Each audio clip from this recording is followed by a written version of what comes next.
Vamos lá, 1 Coríntios 13, verso 1. Prestem atenção. Ainda que eu falasse as línguas dos homens e dos anjos. Observe que ele diz, ainda que eu falasse as línguas dos homens e dos anjos. Eu te pergunto, Paulo ele não falava a língua dos homens? Falava. E por que ele fala ainda que eu falasse? Porque aqui é uma hipérbole, pessoal, não é uma doutrina. E não tivesse amor, seria como um metal que soa ou como um símbolo que retine. Lembre-se que esse texto é a continuação daqui do que ele está falando dos dons. Ele fala, nem todos vão fazer várias coisas, mas procurai com zelo os maiores dons. E aqui ele vai mostrar o caminho excelente. O caminho excelente é o amor. Entendeu? Sabemos que o contexto aqui é uma hipérbole para enfatizar o amor. Porém, mesmo assim, Paulo faz distinção entre língua de homens e de anjos. Por quê? Vamos entender por quê, né? Sabemos que, segundo toda a Bíblia, os anjos sempre falaram a língua do humano, para que ele a entendesse, correto? Porém, existe, como eu sou um cara honesto, existe um documento, tá? Chamado Testamento de Jó, que diz assim: no final de sua vida, Jó reúne seus filhos e filhas para dar-lhes suas instruções e exortações finais. Há muitos paralelos com as crenças cristãs que os leitores cristãos encontram, como a intercessão com Deus e perdão. Esse documento é escrito no século I a.C. e final do século I depois de Cristo. O livro foi originalmente escrito em hebraico ou aramaico, mas ele foi perdido, tá? E preservado apenas em uma tradução para o copta no século V. Tem até um comentário aqui, de um livro que fala: as filhas de Jó, no final do testamento de Jó, falam extasiadas em línguas angelicais. Eu vou ler o documento para vocês, inclusive. No testamento de Jó, um texto judaico intertestamentário, provavelmente do século I a.C. ou I depois de Cristo, Jó, antes de morrer, entrega cordas mágicas ou instrumentos às suas 3 filhas, a Êmera, a Cássia e Keren Hapuk, ou Amateas Hor, e o Espírito de Deus vem sobre elas. Do testamento de Jó. Assim, quando aquela chamada Êmera se levantou, colocou sobre si o seu cordão, exatamente como seu pai dissera, e ela recebeu outro coração, não mais voltado para as coisas terrenas, mas falava estaticamente no dialeto angelical, elevando um hino a Deus, de acordo com o estilo ínico dos anjos. Outro trecho desse documento. E depois dela, aquela chamada Cássia se levantou e colocou o cordão sobre o peito, e seu coração foi transformado, de modo que já não considerava as coisas terrenas, e ela falava no dialeto dos arcontes, e louvava a Deus pela criação das alturas. Sobre a terceira filha, e depois destas, aquela chamada Chifre, de Amalteia, se levantou e colocou o cordão sobre si mesma, e ela falava estaticamente, no dialeto daqueles que estão no alto, pois seu coração havia sido transformado. Tem aqui, e é um livro pseudepígrafo, tá, pessoal? É um livro pseudepígrafo. Eu nem encontrei comentários dos primeiros cristãos sobre esse livro, ou seja, tanto o judaísmo quanto o cristianismo, eles não consideram esse livro. Porém, eu estou trazendo como fonte de informação. Será que quando Paulo fala da língua dos anjos, ele está se referindo a isso daqui? A gente também vai ver outros comentários sobre isso. Paulo não falava a língua dos homens? Comentários, Orígenes.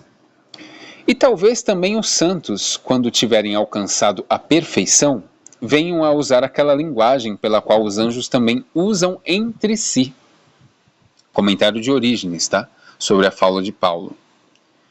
Mas isso não está falando diretamente do dom de línguas de Corinto, tá? Nem descreve vocalização estática litúrgica. É especulação sobre linguagem celestial.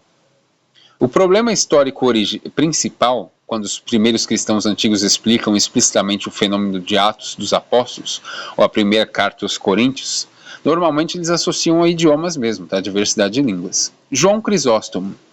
Agora ele fala das línguas dos anjos, não atribuindo corpo aos anjos, mas o que ele quer dizer a isto é isto. Mesmo que eu falasse como os anjos costumam conversar entre si, sem amor nada sou, antes sou um fardo e um incômodo. E é justamente isso, Paulo não está ensinando língua de anjos, que os seres humanos vão falar a língua de anjos, pessoal. A gente tem que prestar atenção no texto. Teodoreto de Ciro. Ele colocou primeiro o dom das línguas, porque entre eles este parecia ser o maior dos dons, né? O pessoal de Corinto pensava mais ou menos assim. Ambrosiaster, né? É um grande dom poder falar diferentes línguas. Falar com as línguas dos anjos é ainda maior. E aqui ele não está ensinando, tá? Que existe língua dos anjos. E nem muito menos Paulo. Paulo está falando de uma hipérbole. Ó, vamos continuar o texto de 1 Coríntios 13. O verso 2 diz assim, ó. O mais provável, pessoal, primeiramente, o mais provável quando ele diz a língua dos anjos, ele se refere à forma de comunicação entre eles, né, como os primeiros cristãos também associaram, pois eles não são divididos em nações, né? Porém, isso não quer dizer fala ininteligível, pois todas as vezes que os anjos se comunicaram com os humanos, falaram a língua dos humanos, porque os anjos eles não são divididos em nações, vocês concordam comigo? Então eles provavelmente têm um dialeto entre eles, mas isso não quer dizer que seja uma língua, né, sem nexo, ok? Agora continuando o texto de 1 Coríntios 13, e ainda que tivesse o dom de profecia, e conhecesse todos os mistérios e toda a ciência, e ainda que tivesse toda a fé, de maneira que tal que transportasse os montes e não tivesse amor, nada seria. E ainda que distribuísse todos os meus bens para sustento dos pobres, e ainda que entregasse o meu corpo para ser queimado, e não tivesse amor, nada disso me aproveitaria.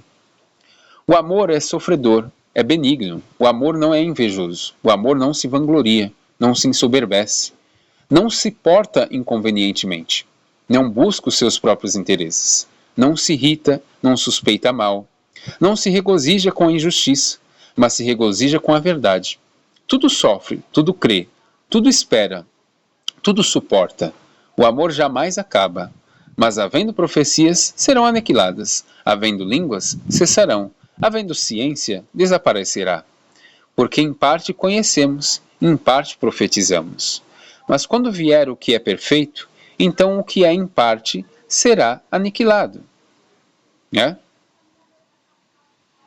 Aqui tem alguns comentários. João Crisóstomo, ele comenta assim: vês quando ele colocou a coroa sobre o arco, e o que entre todas as coisas é próprio deste dom? Pois o que significa não falha? Significa que não é rompido, não é dissolvido pela perseverança. Né? João Crisóstomo. Havendo profecias serão abolidas, havendo línguas cessarão, havendo conhecimento será abolido. Tendo mostrado a excelência do amor, novamente lhe demonstra o seu valor. Agostinho de Hipona. Use o seu conhecimento como uma espécie de ferramenta para construir o edifício da caridade, a qual permanece para sempre, mesmo quando o conhecimento passa. Aí ele vai concluir aqui, né? Quando eu era menino, falava como menino, sentia como menino, discorria como menino. Mas logo que cheguei a ser homem, acabei com as coisas de menino, porque agora vemos por espelho, em enigma. Mas então veremos face a face, né? Agora conheço em parte, mas então conhecerei plenamente, como também sou plenamente conhecido. Agora, pois, permanecem a fé, a esperança, o amor. Estes três, mas o amor é o maior destes.